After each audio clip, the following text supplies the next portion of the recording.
Som Martina Pavlíková z VVS Slovensko a ukážem vám náš projekt revitalizácie ramena rieky Hron pri obci Lovča. Poďte so mnou.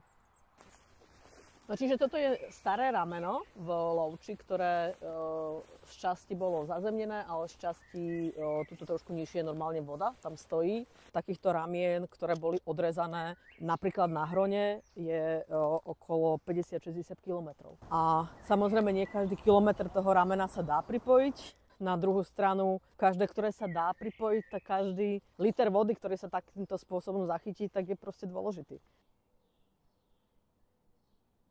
A keď si niekto nevie predstaviť, že ako by to malo vyzerať hore, tak malo by to vyzerať nejako takto podobne, len by tá voda mala prúdiť.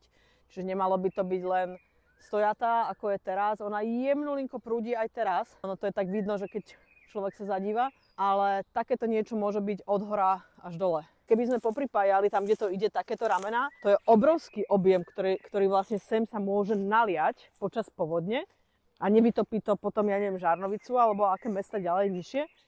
A na druhej strane tá voda, keď už zostane v tej krajine, tak ona sa aj vyparuje. Hej?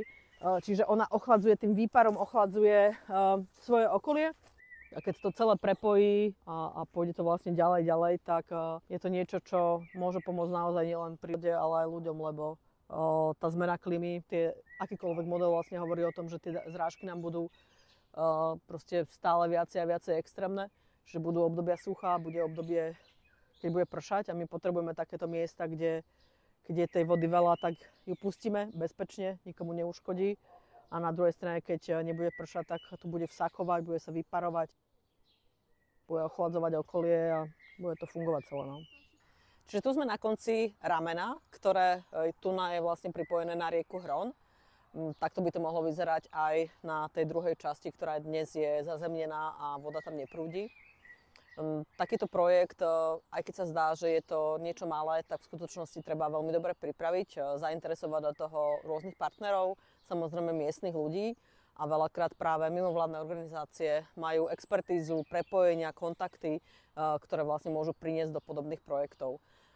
Táto realizácia je v rámci projektu Living Rivers, ktorý je vlastne 10-ročný vedecký projekt, ktorý je zameraný na niektoré povodia riek na Slovensku a práve na Hrone my ako naša organizácia máme na starosti spracovanie štúdií revitalizačného potenciálu a následne Slovenský vodohospodársky podnik bude realizovať tie investície, kde sa dohodneme a zistíme, že sú v prospech prírody a ľudí.